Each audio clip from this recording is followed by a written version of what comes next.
Hello friends, welcome to I exam B. I am Sushil Ragade, ex manager Reserve Bank of India. आज थोड़ा सा अलग video बनाते हैं और यहाँ पर ना काफ़ी बार आपने ये डिस्कशन देखा होगा कि यार ये मेरा लक ख़राब है। आरबीआई के एग्ज़ाम में लक बहुत ज़्यादा रोल प्ले करता है। बहुत सारे एग्ज़ाम्स में आप इसके बारे में बात करते हैं। तो यहाँ पर क्या है, मोस्ट ऑफ द टाइम्स क्या होता है कि यूट्यूबर आके उनका ओपिनियन बताते हैं या कभी कभी उनका ओपिनियन स्टूडेंट पे फोर्स करके इम्पोज भी करते हैं। तो यहाँ पर हम क्या करने वाले हैं, मैं आपसे सुनना चाहता हूँ, क्योंकि टीचर का ओपिनियन कुछ हो सकता है और जो एक्चुअल एग्ज़ाम देते हैं, जैसे आप लोग हैं बहुत सारे एग्ज़ाम्स देते हैं, तो आपका यहाँ पर क्या ओपिनियन है। सिर्फ हम एक एग्ज़ाम की बात नहीं करेंगे। मुझे पता है इसमें से कम तीन चार एग्ज़ाम तो भी आप बहुत सीरियसली 1 2 3 4 5 साल से दे रहे हैं। तो आपका ओपिनियन यहाँ पर क्या है वो हम यहाँ पे देखेंगे। मुझे लगता है यहाँ पर मैं नियर अबाउट 200 से 300 कमेंट्स एक्सपेक्ट कर रहा हूँ। उसके बाद हम देखेंगे इससे कुछ कंक्लूजन निकलता है या नहीं निकलता है। और उसके बाद मुझे लगता है 4 5 दिन के बाद मेरा क्या ओपिनियन है इसके बारे में वो मैं यहाँ पे बताता हूँ। यहाँ पे देखो, ओपिनियन हो सकता है, हर पर्सन को अलग अलग लग सकता है। हम इस यहाँ पे कोई बात मतलब सही या गलत इसमें कुछ नहीं है। आपको क्या लगता है वो यहाँ पर आपको बताना है। तो ये सिर्फ मैंने यहाँ पर एग्ज़ाम्स के नाम लिखे हैं। उसके अंदर भी दो एग्ज़ाम है, जैसे मैंने आरबीआई लिखा है तो उसके अंदर आरबीआई असिस्टेंट ग्रेड बी या ग्रेड ए ऐसा है। तो ये हम यहाँ पर देखते हैं। और आप सबको जो जो लोग ये वीडियो देख रहे, कुछ ना कुछ कमेंट सेक्शन में लिखिए। अगर आपको लगता है कि भाई ये डिस्कशन करना टाइम वेस्ट है तो आपको यहाँ से यहीं से छोड़ देना है, आगे का टाइम वेस्ट नहीं करना है। लेकिन मुझे ये गारंटी है कि जिनको ये लग रहा है और जो ये लिखेंगे कि भाई ये टाइम पास है, तो वो भी आगे का वीडियो देखेंगे। तो ये क्या है, डिस्कशन चलते रहता है।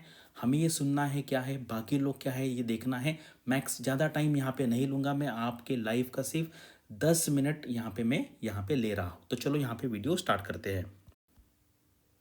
ये सारी हम एग्ज़ाम देखेंगे और मुझे पता है ये इसमें से तीन चार आप एग्ज़ाम दे रहे हैं या आगे देंगे या आप दे चुके हैं। तो आपको डेफिनेटली इस एटलीस्ट तीन चार एग्ज़ाम के बारे में लिखिए। जैसे आरबीआई ग्रेड बी का एग्ज़ाम है, आरबीआई असिस्टेंट है, सीबी ग्रेड ए है, NABARD grade A, NABARD development assistant, SBI PO में मैं फिर आईबीपीएस पीओ भी लिख रहा हूँ यहाँ पे, आरआरबी पीओ भी। अगर आपको तीनों का अलग लिखना है तो वो भी लिख सकते हैं, या आपको जो एग्ज़ाम आप जितना ज़्यादा बार दिया है आपने या जिसका अंडरस्टैंडिंग आपका अच्छा है वो आपको यहाँ पे लिखना है। क्योंकि इसको कहते हैं क्राउड सोर्सिंग ऑफ इंफॉर्मेशन। कभी भी क्या है, एक पर्सन की इंफॉर्मेशन उतनी ऑथेंटिक नहीं होती है। जब पूरा क्राउड लिखता है तो उससे ज़्यादा इंफॉर्मेशन निकलती है। एसबीआई जूनियर एसोसिएट यानी कि एसबीआई क्लर्क या IBPS clerk, RRB clerk, SSC CGL, SSC 10+2 भी आप ले सकते हैं, इसमें 10+2 भी लिख सकते हैं। कैट का एग्ज़ाम ले सकते हैं आप, क्योंकि अभी अभी कैट का एग्ज़ाम हुआ है। उसमें 3 स्लॉट है, आपको पता है, स्लॉट 1, स्लॉट 2, स्लॉट 3।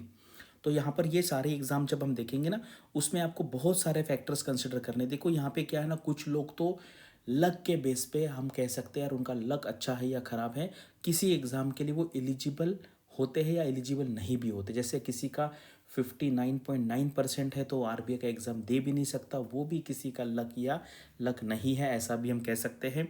आईआरडीआई का एग्ज़ाम है, करेक्ट, और यूपीएससी का एग्ज़ाम है। तो यहाँ पर मुझे लगता है कुछ कुछ फैक्टर्स आप देख सकते हैं, जहाँ पर नंबर ऑफ़ कैंडिडेट्स कितने हैं।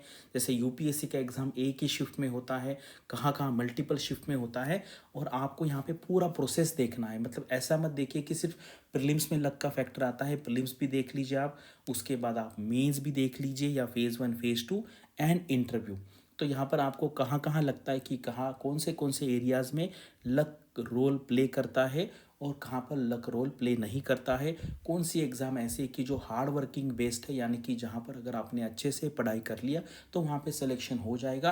और कौन सी एग्ज़ाम्स ऐसी है जहाँ पर आपने कितनी भी पढ़ाई की लेकिन फिर वहाँ पे लक के बेस पे फिर सिलेक्शन हुआ या नहीं हुआ, ऐसे हो सकता है। तो ये ज़्यादा यहाँ पर हमें नहीं है, वीडियो में बहुत छोटा रख रहा हूँ और आपका मैक्सिमम 10 10 मिनट्स आपके यहाँ पर जाएंगे। लेकिन अगर आप यहाँ पे लिखेंगे तो आपका जो व्यू है और बाकी का जो व्यू है वो हमें यहाँ पे जानने का मौका मिलेगा। क्योंकि मैंने बहुत बार ये देखा है कि लोग स्पेसिफिकली आरबीआई एग्ज़ाम के बारे में लिखते हैं, लेकिन आपको क्या लगता है वो मैं जानूंगा। और 3 4 दिन के बाद इसके ऊपर ज़्यादा नहीं, मैक्सिमम 10 मिनट का वीडियो लूँगा, क्योंकि बहुत स्टूडेंट्स मुझे ये पूछते हैं, इसलिए मैं यहाँ पर ये एक्सरसाइज कर रहा हूँ। तो आपको क्या लगता है, डेफिनेटली यहाँ पर लिखिए। I am expecting at least 200 to 300 comments, ठीक है। बस आपके लाइफ के मुझे 10 मिनट दीजिए और आप थोड़ा पढ़ेंगे तो आपको भी बाकी लोगों का व्यू यहाँ पे पता चलेगा। Thanks for watching this video, all the best for your studies and upcoming examinations.